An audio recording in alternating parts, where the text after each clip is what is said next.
Alright, we are back on Pokemon Go, and I just wanted to talk about how amazing I think Shadow Alolan Sandslash is. This fool is amazing! As you can see, he's about to be really amazing, because this fool started with a flyer. That sucks. And then we'll just let Umbreon take care of this Miltank real quick. Now, I'm not playing this. This is not me playing live. I did a few matches, and then as I was sitting here doing these matches, I was sitting there thinking about it, and I was like, dang, I really like Sandslash, Alolan Sandslash, Shadow Alolan Sandslash, to be exact, because god dang is he fun. He's so fun to use. And I have my Umbreon here. This is my favorite Pokemon of all Pokemon Go. I love Umbreon. We'll talk about that another time. Maybe we'll talk about it a little bit right here in this video, but for now, let's talk about Sandslash. Now, why I fell in love with this Sandslash, why I even started using him to begin with, I had already heard that he was really good in the Great League. I heard he was amazing in the Great League, especially, I think his Shadow version is considered better than his regular version, I think? I'm not sure, but either way, regardless, the lists I've seen that have them on there for their tier leads are both like S tier, like both of them. So, S tier or A tier, I'm pretty sure they're like S tier. Either they feel like they're S tier, well, Shadow does at least. But anyway, so I was fighting Team Rocket and I got the Sandshrew. Then when I checked his IVs, I started flipping, dude. I was like, holy crap, this fool has 3 attack, 15 defense, and 15 HP. I was like, Jesus Christ. So I had to go check on it. I check all my IVs on Stadium Gaming. If they say he's good, then he's good. I don't give a dang. If they say he's good, he's good. I don't know how accurate they are, but they had him at rank 10. Like, he was top 10 best IVs for for Alolan Sandslash.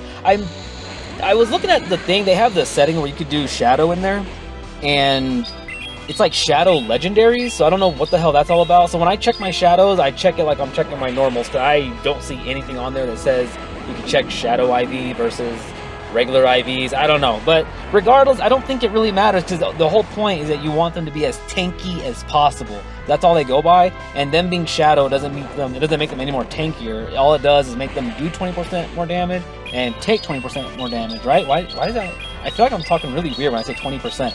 I feel like I gotta go back and listen to that. That sounded like I said it really weird both times. Anyway, oh, he has an Umbreon too.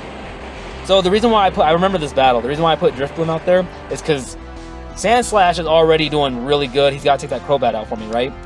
So I decided Drifloon go out, even though Drifloon obviously is going to get hit super effective. But what I had him do was hit Umbreon with his Mystical Fire. That way he can lower Umbreon's attack. So Umbreon can't really hurt Sandslash, and Sandslash can kind of just farm Umbreon and make sure he has his next attack ready for that Crobat. That was my thought process. I'm not sure if I'm not a pro at this. I play this for fun, right? I don't study. You know, here's a funny thing. I'm all over the place, but here's a funny thing about the way I do my attacks. You'll notice most of my Pokemon, one of their charge attack will always match their fast attack. The reason why I do that is because I don't study the weaknesses and stuff. I know a little bit here and there, but there's so many different types now, and I'm just like, screw that. I'm not trying to learn all the different types. So what I do is, I do their fast attack, and if I see this not very effective, then I know not to do the charge attack that has the same the same type as that fast attack, so I'll do my other charge attack. Unless I know for a fact, like if I hit them and I hit them for normal, if I know for a fact that my other charge attack is not going to be very effective, then I'll still use mine, the same type. You know what I mean? Does that make sense? Does that make sense? It's how I play the game. I'm sorry. I'm sorry.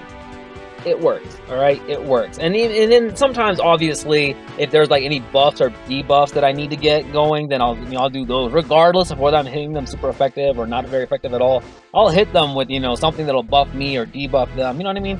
It's been working. It's been working, all right?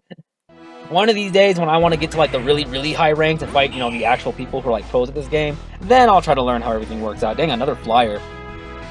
If people are just going to keep starting off with flyers in the very first round, then god dang, I'm always going to put Sandslash out there. Look at my boy, though. Look at my boy, though. So yeah, he's dude, let me tell you, I had a Shadow Alolan Ninetales, and my god, did I mess that up. So, we'll talk about that another day. Ninetales not even in the video, but god, when I tell you how bad I screwed up, I purified her. And she was like ranked 16, I think it was, and I messed around and purified her because of. We'll talk about that another day. So let's talk about Umbreon real quick. So this Umbreon is so special to me. Why? I sacrificed a rank 1 Ultra League Sylveon to get this Umbreon. And this Umbreon is only ranked 13 in IVs.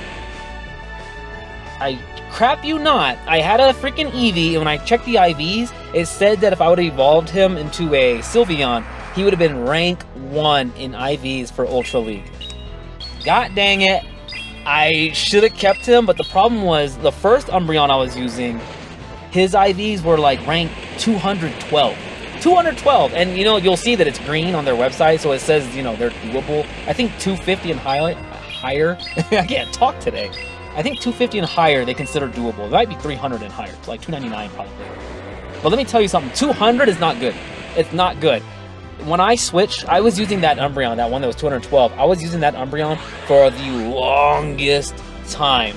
And let me tell you, when I switched from that Umbreon to this one that's ranked 13, this fool is so much tankier than that rank 200 that I had. And not only that, but they still hit almost exactly the same. This Umbreon hits slightly, like ever so slightly weaker than the other Umbreon, to the point where I don't even notice it. But what I do notice is when he gets hit, oh my goodness! The difference in damage was insane. I couldn't believe it. I couldn't, and when you check the stat, it doesn't look like a big difference. Like when it actually tells you like their stats. I think it was this one had like 161 HP. That one had like the rank 200 had like 158, I think, and then this one had like 178 defense, and the other one had 176 defense. It doesn't sound like a lot, but dude, it adds up. Every single point adds up, I'm telling you. So if you ever get like a rank 200, I'm telling you, get rid of it when you get something that's like rank 50 and higher. Maybe even 100 and higher. I mean, if you can afford it, then hell, if you have a 200 and you find a 150, go ahead and upgrade that one. You know what I mean?